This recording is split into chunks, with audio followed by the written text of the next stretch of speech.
Do you feel the vibes?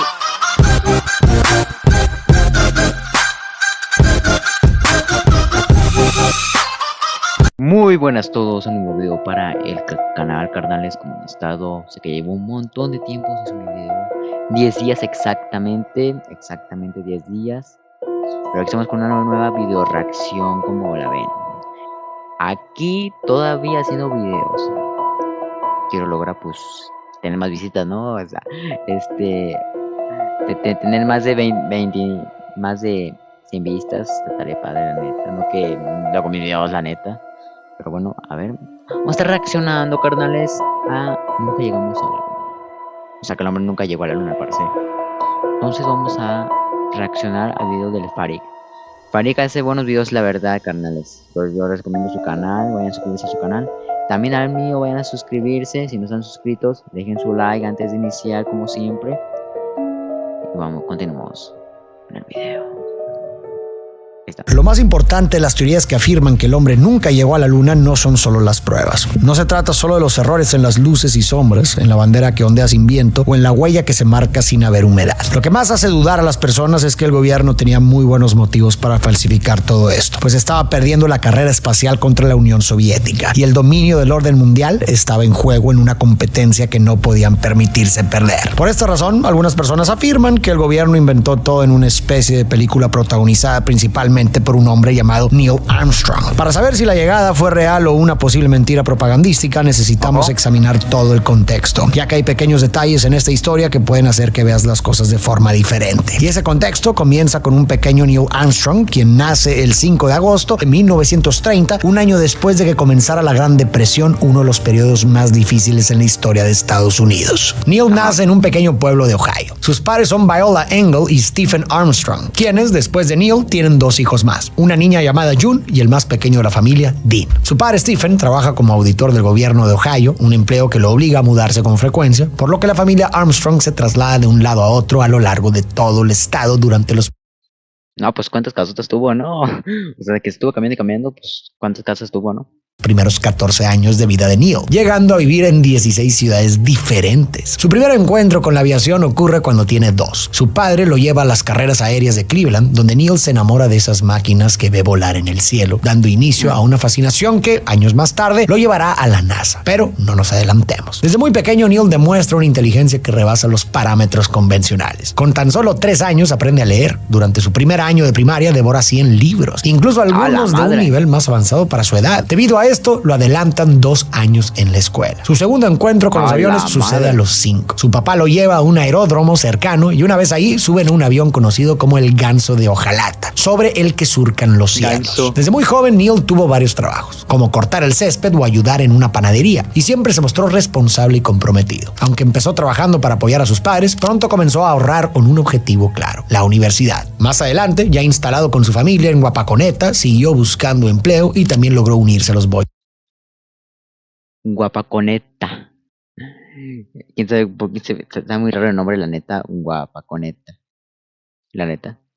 Scouts, algo que había querido hacer desde su llegada al pueblo. Su tiempo con los Boy Scouts forma en él un fuerte patriotismo y un deseo de servir a su país, algo que permanecerá con él el resto de su vida. Durante la secundaria y la preparatoria, Neil desarrolla una gran pasión por la aviación. En su tiempo libre construye maquetas de aviones, lee revistas especializadas y se une a un club donde aprende a diseñar modelos que realmente pueden volar. Poco a poco, ese interés por el diseño se transforma también en un deseo por volar. Así que con sus propios ahorros, toma clases de aviación y obtiene su licencia de piloto a los 16 años, incluso antes que la de manejo. Desde entonces, volar se convierte en una de sus mayores pasiones. Desde ahí está más que claro que las prioridades de este chico no son tener los pies en la tierra. Como lo adelantaron algunos años en la escuela, Neil se gradúa de la preparatoria a los 16, el mismo año en que ya tiene su licencia de piloto. Para entonces tiene claro que quiere estudiar ingeniería aeronáutica en la Universidad de Purdue. Con ese objetivo en mente, se presenta a un examen para obtener una beca del ejército, viajando en avión desde su pueblo hasta Indiana. Finalmente, consigue la beca, que le permite estudiar en Purdue a cambio de servir unos años en la Armada. Como parte del programa de aviación naval que requiere su servicio militar, el gobierno estadounidense convoca a Armstrong, después de haber cursado tan solo 2 años de su carrera, a Pensacola, una base militar en Florida, para comenzar su entrenamiento. Para 1950 recibe sus alas doradas, lo que significa que es oficialmente un piloto de la Armada estadounidense. Pero en este periodo es cuando Estados Unidos comienza a librar una guerra.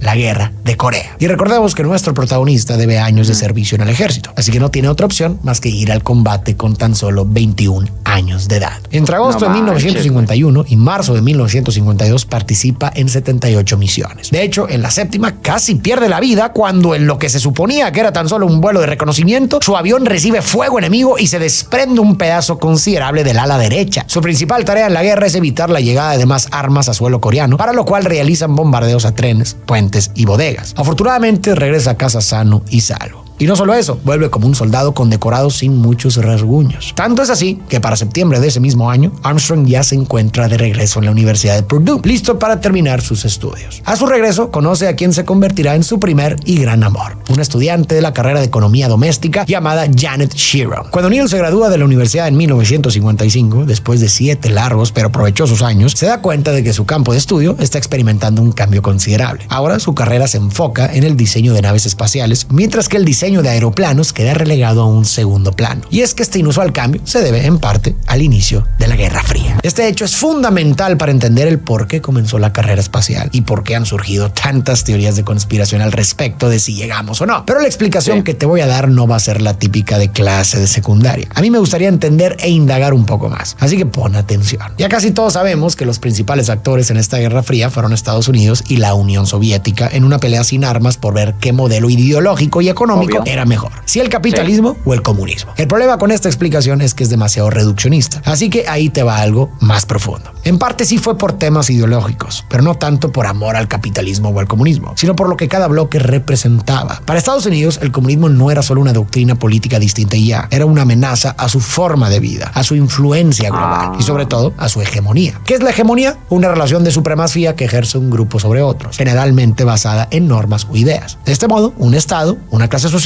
o un grupo económico pueden influenciar a otros o dictarles los modos de obrar, pensar o comportarse. Y del lado de la Unión Soviética, sí, claramente, el capitalismo representaba siglos de desigualdad, explotación y dominio imperialista, pero también era una excusa perfecta para legitimar su control interno y sus expansiones externas. Todo esto se originó después de la Segunda Guerra Mundial, pues quedó un pequeño vacío de poder y alguien tenía que tomarlo. Alguien tenía que ser dueño del orden mundial. Y ser dueño de este orden, en esencia, te pone en una posición de dictar las reglas del juego global. ¿Quién decide qué sistemas políticos y económicos son los válidos? ¿Qué monedas se usan para el comercio internacional? ¿Qué idioma predomina en la ciencia? ¿Qué cultura se exporta como universal? ¿Qué país define la narrativa de lo que es correcto o incorrecto? Y Estados Unidos temía más que nada perder el control del mundo. El miedo no era solo que alguien dijera viva el comunismo, sino que más países salieran de su órbita de influencia. Eso significaba menos mercados, menos aliados y menos poder. El miedo al comunismo en el discurso se centraba en la libertad, pero en el fondo era miedo a perder la posición dominante en el mundo. Y esa palabra es importante, libertad.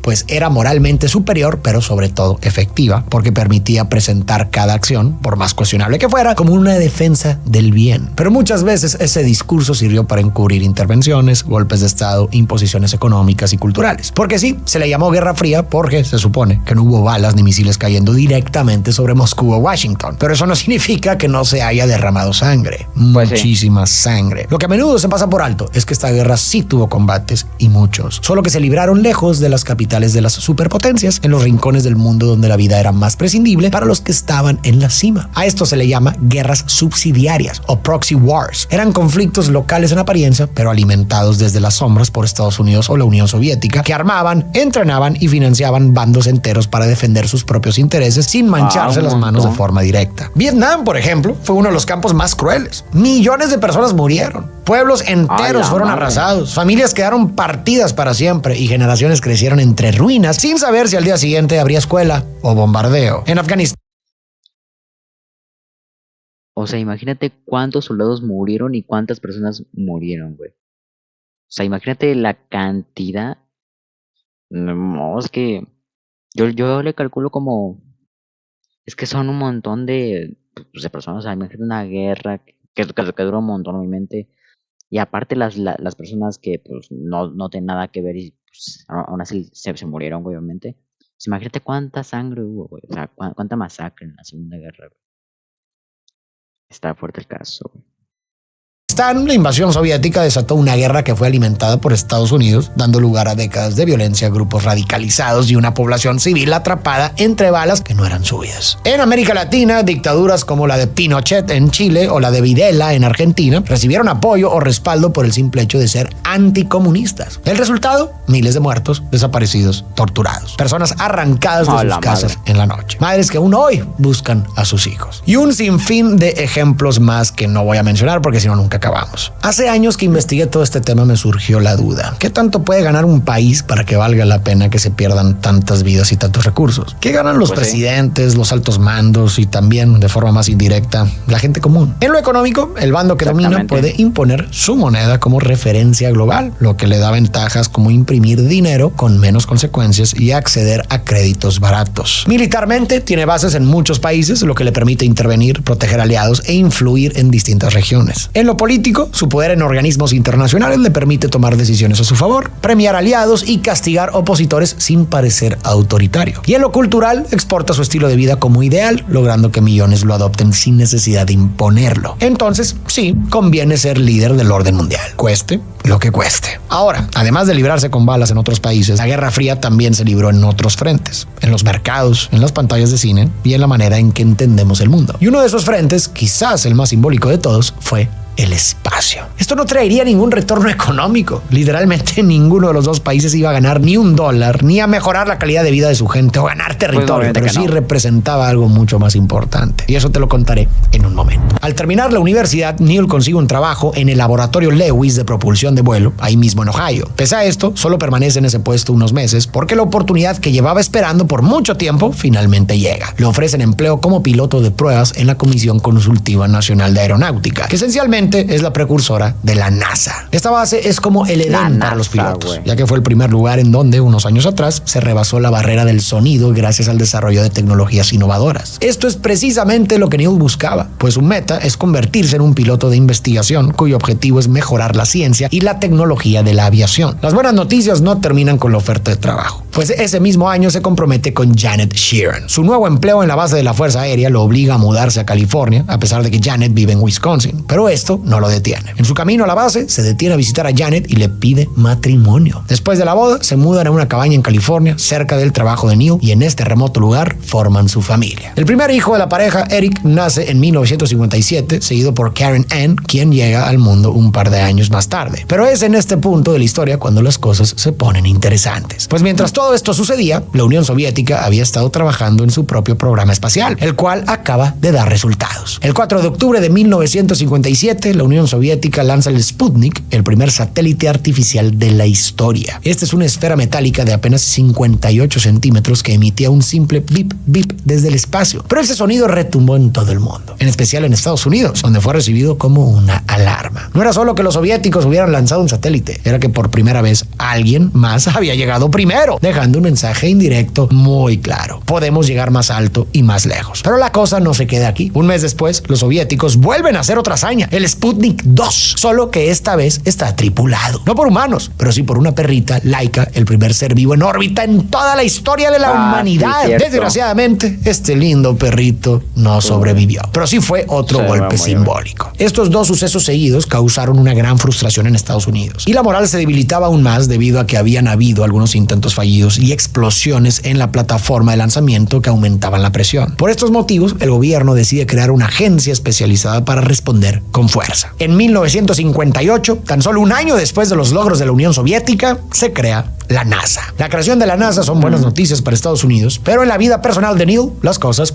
no van tan bien. Desafortunadamente, la tragedia no tarda en tocar a la puerta de la familia Armstrong. El 4 de junio de 1961, lo que era un agradable paseo familiar se convierte en una pesadilla cuando Karen tropieza y se golpea la cabeza. Cuando la pequeña no mejora, sus padres piensan que tal vez ha sufrido una contusión, por lo que la llevan al hospital de emergencia. Neil debe marcharse a los pocos días por cuestiones de trabajo, así que Janet se encarga de llevar a la niña a sus estudios y chequeos, pues parece que con cada día que pasa, su condición empeora. El día en que acude a emergencias, Karen ya no puede formar palabras y sus ojos se ponen en blanco. Después de una serie de estudios médicos, los doctores localizan un tumor cerebral en la pequeña de 2 años e inmediatamente inician un tratamiento de quimioterapia para combatir el cáncer. Durante el siguiente mes y medio, la niña recibe quimioterapias agresivas para intentar controlar el tumor y parece que están funcionando. La familia aprovecha para regresar a su casa en la cabaña, aunque solo durante los fines de semana. Desafortunadamente, esta mejora es solo temporal y al poco tiempo los síntomas regresan. Karen pierde el equilibrio, lo que le impide caminar y sufre de estrabismo. Los doctores les informan que solo queda una opción que podría salvar a la pequeña, pero es muy riesgosa. Se trata de un nuevo tratamiento con rayos gamma a base de cobalto, capaz de penetrar aún más en el cerebro. La mala noticia es que este rayo no solo destruye las células cancerígenas, sino que también ataca el tejido sano. A pesar del riesgo, Neil y Janet saben que es la única opción que tienen, así que someten a Karen al tratamiento. Sin embargo, el cuerpo de la niña ya está muy debilitado por la primera ronda de quimioterapias y después de unas sesiones es evidente que no podrá soportarlo. Es así como los doctores les dan la peor noticia. Lo mejor será llevarla de regreso a casa para que pase sus últimos días en paz. La familia logra celebrar la última Navidad de Karen juntos, pero unos días después la pequeña vuelve a empeorar. Karen Ann Armstrong muere acompañada de sus padres. Al poco tiempo de esto, la Unión Soviética deja claro que está en la delantera, pues en 1961 logran otro hito histórico. El cosmonauta Yuri Gagarin se convierte en el primer ser humano en viajar al espacio y orbitar la Tierra. Bastaron 108 minutos en el espacio para convertirlo en un héroe global y remarcar la posición de la Unión Soviética como la número 1 en esta carrera. Esta carrera parece que ya tiene un claro ganador, pero Estados Unidos sabe que no puede darse el lujo de perder, por lo que su respuesta después del evento de Yuri Gagarin es inmediata. En un discurso que pasaría a la historia, el presidente John F. Kennedy, en mayo de ese mismo año, lanza un reto monumental: poner a un hombre en la luna y regresarlo con vida antes de que termine la década. Es una meta ambiciosa, casi imposible, pero eso era justamente lo que la hacía tan poderosa. Ahora, si lo vemos de una manera superficial, todos estos logros y avances pueden parecer una simple competencia de egos, pues pareciera que no sirven de mucho más que para demostrar que uno es mejor tecnológicamente hablando que otro, lo que podría parecer una tontería si tomamos en cuenta que se están destinando miles de millones de dólares, dinero que bien podría ir a programas sociales o mejorar el día a día de los ciudadanos de cada país, pero nada más lejos de la realidad. Esta competencia por ver quién logra la mayor proeza es importante porque le da un mensaje a los demás países que observan esta competencia. Cuando un país logra una proeza espacial, como lanzar el primer satélite, enviar al primer ser humano al espacio o poner un pie en la luna, capta la atención del mundo entero, sí, de sus ciudadanos y la prensa, pero también de los gobiernos, líderes y pueblos de todos los rincones. Eso genera una influencia diplomática automática y ocasiona que muchos países que estaban indecisos sobre con qué bloque alinearse, veían en esos logros una señal de ellos tienen la tecnología, ellos tienen el futuro. Así que estas hazañas son demostraciones para que los países se decidieran si apoyar a Estados Unidos o a la Unión Soviética, con la esperanza de apostarle su lealtad a quien creían que ganaría el control global. Y claro, en caso de aliarse con el que fuera a ganar, el país al que se aliaran lo recompensaría muy bien. Y para ese punto ya se había dejado claro que la victoria, el símbolo más grande de fuerza, sería poner al primer hombre en la luna. Así que en el fondo, poner una bandera en la luna no servía para colonizarla, servía para marcar territorio simbólico, mostrar que tu sistema económico, político y social era capaz de lograr lo inalcanzable. No importaba si eso costaba lo mismo que construir miles de escuelas u hospitales, importaba lo que representaba. Al poco tiempo de la muerte de su pequeña, Neil ya está de vuelta en la oficina, algo que Janet resiente porque la ha dejado sola. Sin embargo, esta es la única manera que Neil conoce para lidiar con el dolor, evitar pensar en él. No quiere enfrentarse a la pérdida de su hija, así que evita cualquier tipo de conversación sobre el tema, incluso con su propia esposa. Posteriormente, Neil se une al programa espacial de la NASA. Pero esta decisión no fue un impulso repentino, sino que nuestro protagonista presenció algo que le ayudó a tomar esta decisión. El 20 de febrero de 1962, John H. Glenn, como parte del proyecto Mercurio, se convierte en la primera persona en orbitar la Tierra 3 veces, y cuando Neil ve la noticia, se emociona muchísimo, ya que comienza a poner a Estados Unidos de nuevo en esta carrera. Neil no es parte del equipo de pilotaje de esta misión, pero su trabajo de investigación en otro proyecto resulta crucial para solucionar un problema con el sistema de rescate de la nave Mercurio. Esto le otorga cierto prestigio, y bien que se lo ha ganado. Debido a la promesa del presidente, la NASA inicia la búsqueda de un nuevo equipo de astronautas, quienes deben cumplir con los siguientes requisitos. Primero, ser un piloto de pruebas experimentado. Segundo, contar con una licenciatura en física, biología o ingeniería. Y tercero, tener experiencia en vuelos experimentales dentro del servicio militar, el sector de la aeronáutica o la NASA. Para este momento, Neil ya cumple con todas estas características en los 3 sectores. De hecho, es casi como si estuvieran pidiendo a Neil Armstrong directamente. Neil presenta su solicitud un poco poco tarde, por cierto, para el programa espacial y se somete a duras pruebas físicas y psicológicas que determinarán si es seleccionado o no. Después de varios meses de espera, Neil recibe una llamada en su casa. Es el director del departamento de astronautas de la NASA quien le tiene muy buenas noticias. Está dentro del equipo. Este grupo está conformado por solo 9 hombres, los mejores entre los cientos de candidatos que se postularon. Un enorme logro para Neil. Los años 1963 y 1964 los pasa en entrenamiento básico, aunque de básico no tiene mucho. Reciben clases de física e ingeniería, pero también deben someterse a una serie de pruebas diseñadas para evaluar su capacidad de supervivencia en el viaje desde la Tierra hasta la Luna y de regreso. Entre estos exámenes se encuentra uno en el que les rocían agua helada en el oído y otro en el que deben mantener un pie dentro de un balde con agua congelada hasta que ya no puedan soportarlo. También está la prueba que probablemente más se asocia con el espacio, la máquina giratoria que simula las fuerzas que experimentarán en el lanzamiento. El objetivo es que el astronauta logre estabilizar la máquina antes de desmayarse. Claro, nadie lo consigue en el primer intento, ni siquiera Neil, y el vértigo es tan intenso que acaba vomitando. Ser astronauta no es para los débiles. Sin embargo, entre las peores pruebas está una en la que encierran al candidato en un cuarto pequeño a una temperatura de 63 grados. Armstrong la soporta sentado en una esquina, tratando de evitar todo movimiento y pensamiento. A pesar de las arduas pruebas, Neil se encuentra más enfocado que nunca. Esto lo ayuda a apartar de su mente el dolor que sigue sintiendo por la pérdida de su hija, aunque la tristeza revive ahora que acaba de nacer su tercer hijo, a quien llaman Mark.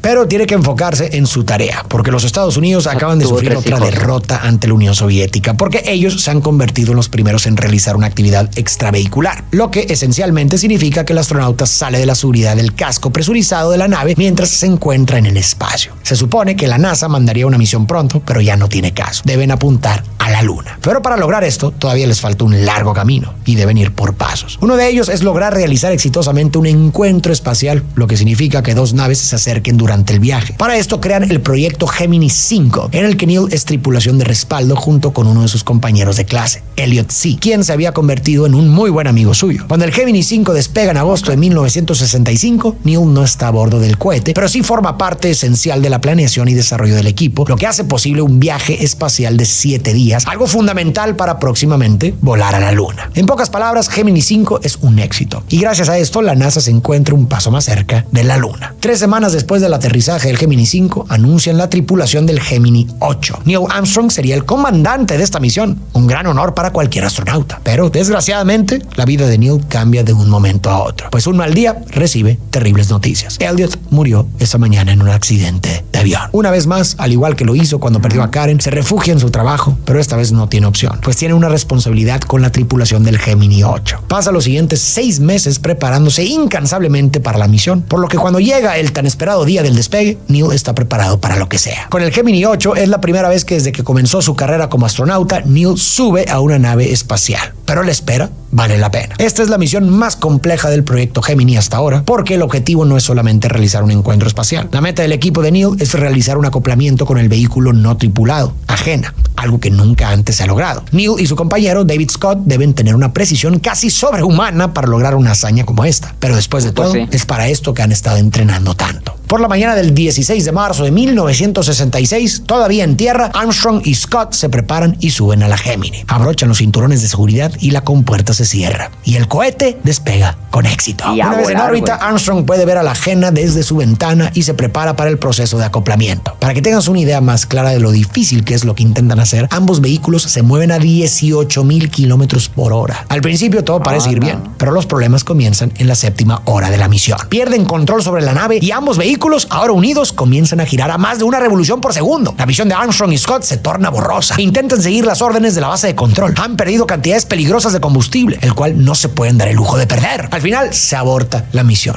pero a pesar de los problemas, se considera un éxito. Los pilotos regresan sanos y salvos y el Gemini representa el primer acoplamiento espacial realizado con éxito, a pesar de que sus pilotos casi pierden la vida. La última aportación de Neil al proyecto Gemini es la misión número 11, en donde sirve como comandante de reserva. Más que nada se encarga de enseñar a los pilotos que estarían a bordo de la nave. Después del proyecto Gemini, lo que sigue es la misión que todos habían estado esperando, el Apolo. La misión que pondría al primer hombre en la Luna. La primera misión será tripulada por uno de los amigos más cercanos de Neil, Ed White. Cuando recién le dan la noticia, los dos están muy emocionados, pues finalmente ha llegado el momento que el país entero espera con ansias. Lo que no saben es que la primera misión del Apolo terminará en una tragedia. tragedia. El 27 de enero de 1967 se lleva a cabo una simulación de lanzamiento del Apolo 1 para revisar que todo esté en orden antes del gran día. Es una prueba desconectada, lo que significa que la nave no lleva combustible y todos los sistemas externos han sido desconectados. Básicamente, nada puede salir mal. Mientras la simulación del Apolo 1 está en marcha, Neil se encuentra en la Casa Blanca, muy ocupado con la firma del Tratado sobre el Espacio Ultraterrestre de la ONU, por lo que no tiene idea de lo que está pasando en ese mismo momento en la base. De vuelta en la nave, los tripulantes tienen problemas para comunicarse con la sala de control, algo que le preocupa mucho a los astronautas. De repente, uno de los sistemas dentro de la cabina hace un cortocircuito y todo se prende fuego. Pues como estaba lleno de oxígeno puro y completamente sellado, el fuego se propagó en segundos. Los 3 hombres dentro de la cabina piden ayuda a gritos a la sala de control, pero debido a los problemas de conexión, el auxilio llega demasiado tarde. Desgraciadamente, ninguno de los tripulantes sobrevive. De regreso en Washington, después de que las sesiones diplomáticas terminaran y ya cuando Neil se encuentra en su hotel, recibe una llamada del Centro de Naves Espaciales Tripuladas, quienes le cuentan las terribles noticias. Sus amigos Ed White, Gus Grissom y Roger han muerto. Neil pasa el resto de su noche bebiendo junto a algunos de sus compañeros del programa espacial que también asistieron a la firma del tratado. A raíz de lo ocurrido con el Apolo 1, se suspenden todos los vuelos planeados para el proyecto durante los siguientes meses, tiempo en el que se lleva a cabo la investigación sobre el accidente y se realizan los arreglos pertinentes en la nave. El accidente que cobró la vida de 3 astronautas hizo que muchos dudaran del programa espacial. La indignación creció aún más debido al contexto en el que todo esto sucedía, pues la guerra de Vietnam ya había causado miles de muertes y desatado protestas masivas en todo el país. A esto se sumaban las desigualdades sociales y el auge del movimiento por los derechos civiles afroamericanos. En ese clima, mucha gente se preguntaba, ¿para qué gastar millones en ir a la luna si hay personas muriendo de hambre o sufriendo discriminación en casa? A pesar de las críticas al programa, este debe continuar. El presidente le ha prometido a la nación que pondrá a un hombre en la luna antes que termine la década y el tiempo se agota. Hasta ahora, no era seguro si Neil formaría parte de la tripulación que viajaría a la luna, pero tras la muerte de Ed, Gus y Roger, el director de la NASA, Dickie Slayton,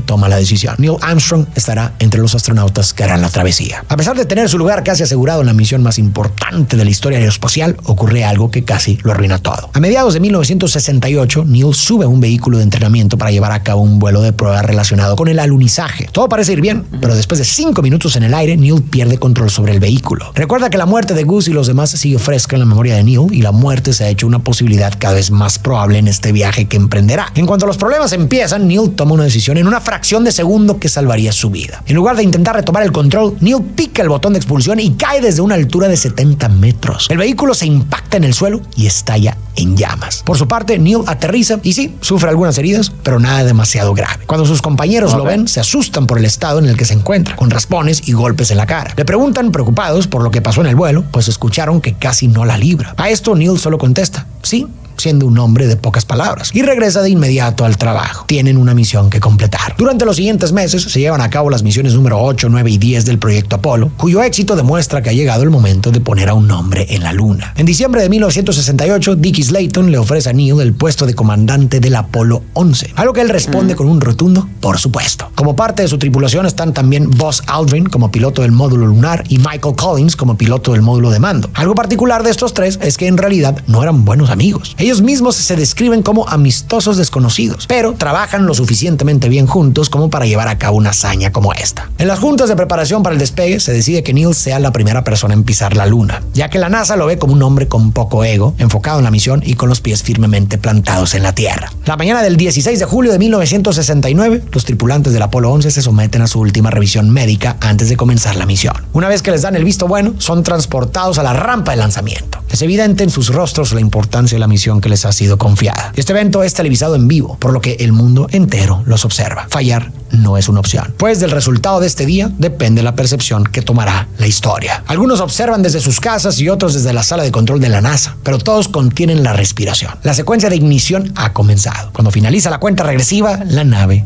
despega. El miedo de las catástrofes anteriores es real, pero afortunadamente para nuestros pilotos todo sale bien. El Apolo 11 consigue salir con éxito de la atmósfera. Para evitar el síndrome de adaptación espacial que muchos astronautas en misiones anteriores han experimentado, mantienen su horario sincronizado con el de la Tierra. Comen 3 veces al día y duermen 8 horas. Saben que deben estar al 100% de su capacidad física y mental para llevar a cabo su cometido. Después de su segunda órbita alrededor de la Tierra, se dirigen ahora sí a su destino, la Luna. Llegan al lado oscuro del satélite y entran en su órbita. A través de la ventana de la nave logran ver la superficie lunar y quedan sin aliento. Nunca nadie había estado tan lejos de la Tierra, de casa, ni tan cerca de ese astro rocoso que nos acompaña por las noches. Dan varias vueltas a la Luna para encontrar estabilidad en su órbita y finalmente están listos para el alunizaje. Pero aquí es en donde comienzan los problemas con la comunicación y el radar de la nave, lo que hace muy difícil monitorear a los astronautas desde la sala de control. Esto, claro, desata un caos contenido en Houston, porque hasta este momento todo parecía ir bien. La sala se encuentra en total silencio, los hombres viendo sin descanso las pantallas que les dicen en dónde y en qué estado se encuentra la nave, rezando por el bienestar de sus astronautas. Por si fuera poco, una alarma se enciende en el tablero de la nave, el número 1202, brillando en la oscuridad. Una alarma que ni Neil ni Aldrin habían visto antes. Intentando no perder la cabeza, Neil se dice a sí mismo que mientras el motor siga funcionando, él sigue teniendo el control de la nave y harán todo lo posible para completar la misión. Así que le dicen a la sala de control en una conversación entrecortada por los problemas de comunicación que continuará a pesar de la alarma. Están dispuestos a arriesgarlo todo. Ahora que la decisión ha sido tomada, el módulo en el que se encuentran Armstrong y Aldrin, apodado por Neil como el Águila, se desprende del módulo llamado Columbia, donde los espera Collins. Así, los astronautas comienzan su descenso. Pero mientras más se acercan a la Luna, se dan cuenta de un problema. En el terreno al que el piloto automático los está llevando hay demasiadas piedras, lo que podría poner a la misión y sus vidas en peligro. Neil toma la decisión y les avisa que deben buscar otro lugar en donde alunizar, porque de lo contrario, la misión correría peligro. Pero la misión ya está en peligro. Si Neil y Aldrin no encuentran otro lugar en donde aterrizar, todo habrá sido en vano. Además, esto significa que gastarán más combustible de lo planeado, otro factor de riesgo para el éxito de la misión y la supervivencia de los astronautas. Neil toma control manual de la nave y la guía hacia el oeste, pero el combustible se está acabando rápidamente. De regreso en la sala de control, los operadores calculan el tiempo que les queda a Neil y Aldrin para aterrizar y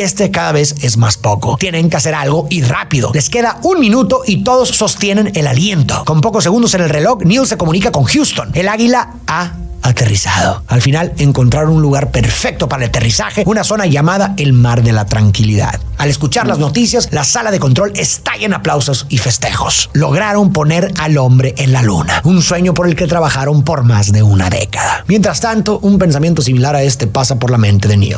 Lo logramos, se dice a sí mismo. Aproximadamente 600 millones.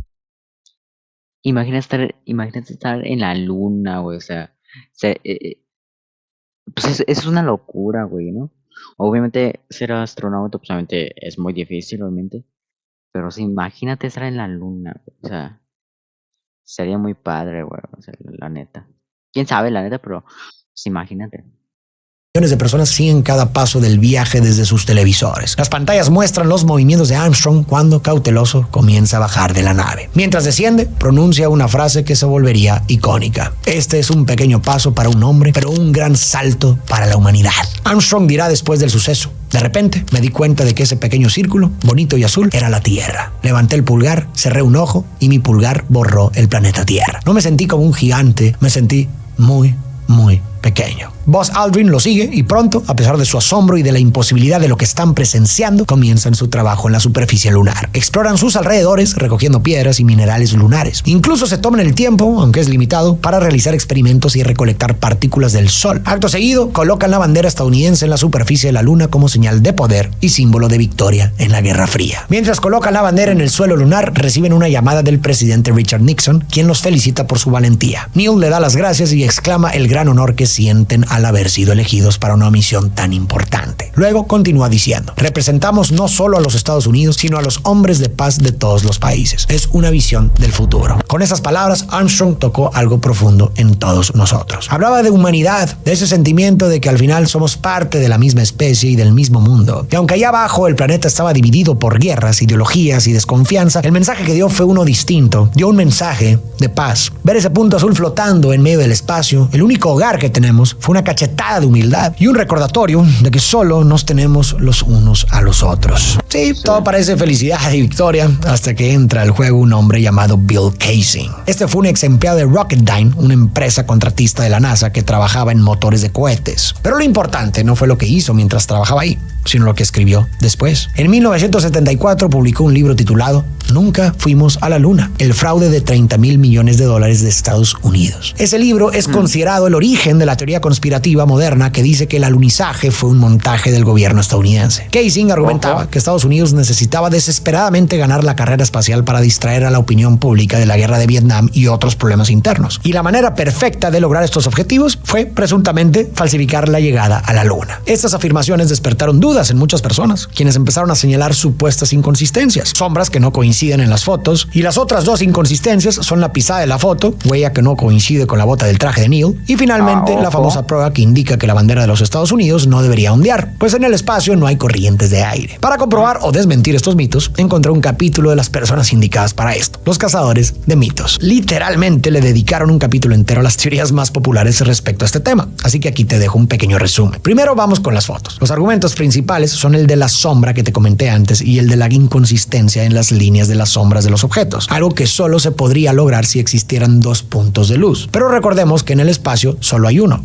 el Sol. Para esto, los cazadores de mitos crearon un set a escala recreando esta famosa fotografía donde las sombras no coinciden, y cuando toman la fotografía, efectivamente se puede ver que las sombras se ven muy diferentes en su prueba que en la foto real. No obstante, lo vuelven a intentar haciendo más altas algunas partes del terreno, pues la superficie lunar no es completamente plana. Y después de tomar esta segunda fotografía, ven que ahora sí, la dirección de las sombras ha cambiado, lo que no desmiente completamente el mito, pero sí da una buena explicación de qué es lo que pudo haber sucedido. Y sobre el tema de la sombra en el astronauta, pues los chicos hacen algo similar, pero a mayor escala. Su teoría es que la iluminación del astronauta no se debe a que hay otro foco apuntándole, sino a que la superficie lunar refleja la luz. Para esto, quitan todas las otras fuentes de luz posibles, dejando solo la que usan para simular el sol. Ponen un sustituto de polvo lunar en el suelo con el mismo índice de reflectancia y toman la fotografía. Cuando la ven, los resultados son evidentes. La superficie es suficiente para iluminar el traje blanco del astronauta, pudiendo iluminarlo más que la sombra del suelo. Ahora, para el tema de la huella, el equipo usa un poco de arena mojada, otro de arena seca y pisan cada una con una bota lunar para ver el tipo de huella que se deja. Y el resultado es evidente. La huella que se asemeja más a la supuesta fotografía que se tomó en la Luna es la de la arena mojada, lo cual en la Luna sería imposible, pues no hay humedad. Para comprobar si esto es cierto, los cazadores fueron hasta los laboratorios de la NASA, donde se les proporcionó una cámara de vacío y una sustancia que emula casi de manera perfecta el material con el que está recubierta la superficie lunar. Después calcan una pisada de astronauta y gracias a la combinación de ambos factores, la huella queda marcada casi igual a la de la famosa fotografía. Algo similar hacen con la bandera. Los chicos replicaron una con las especificaciones que usó la NASA y la metieron a una cámara de vacío. Cuando la colocan sin extraer el aire, la bandera se queda quieta enseguida. Pero cuando generan el vacío, tal como en la Luna, y colocan la bandera, esta parece que ondea, exactamente igual que en los videos de la Luna. Y un último argumento.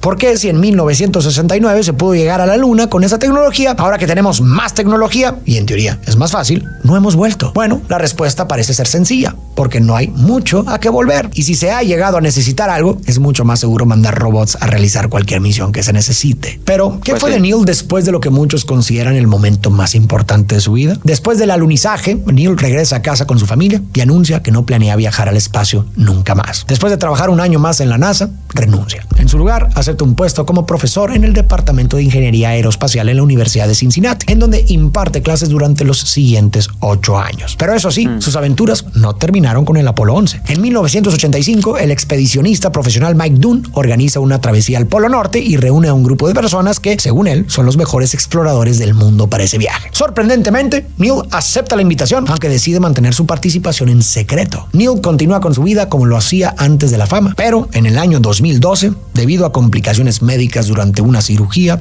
Neil Armstrong, el primer ser humano en haber pisado la Luna, fallece. Y antes de cerrar el video, me gustaría contarte sobre un fenómeno que experimentó Neil y muchas otras personas que han viajado al espacio. Un fenómeno llamado Overview Effect o efecto perspectiva. Es un término acuñado por el autor y filósofo Frank White en 1987. Describe el cambio de conciencia que muchas personas experimentan al ver la Tierra desde el espacio, flotando sola en la oscuridad sin fronteras visibles. Edgar Mitchell, del Apolo 14, dijo que al ver la Tierra desde la Luna sintió una explosión de conexión con todo lo vivo, como si la conciencia del universo lo atravesara. Chris Hadfield, que estuvo en la Estación Espacial Internacional, hablaba de lo pequeño que se ve todo desde allá y decía, la humanidad es solo un grupo de personas compartiendo una roca. Ron Gatton dijo, ver la Tierra desde el espacio me hizo darme cuenta de que todos estamos en el mismo equipo. No hay líneas en el planeta. Las fronteras solo existen en nuestras mentes. Y tal vez Neil, al decir que era un pequeño paso para un hombre, pero un gran salto para la humanidad, estaba hablando también de eso. No hizo una declaración política, no celebró a su país, no reclamó la luna,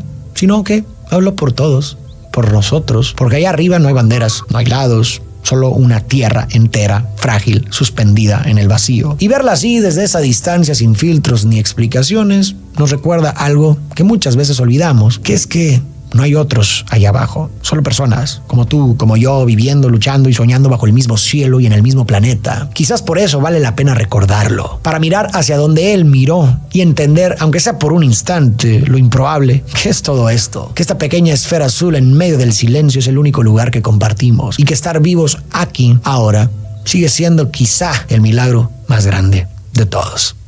Muy bueno el resumen, la verdad. Fue una joya este video, la neta. Neta, vayan a suscribirse a su canal, hace buenos resúmenes. Bueno, ahora sí que sí, resúmenes de todo esto. También suscríbanse al mío, voy a estar traer también contenido de él igual. Y sin más, carnales, fue un gran video, la verdad. Pues imagínate estar en la luna y ver desde de la luna el planeta que es súper pequeño. O sea, dices, ahí estamos todos. O sea, somos un montón de personas y estamos todos, ¿no? La verdad, me encantó. Bueno, eso fue todo por hoy, gente. Antes que se vayan, suscríbanse otra vez, por favor. Me apoyan mucho igual con su like, por favor. Y sin más, nos vemos en la siguiente. Bye.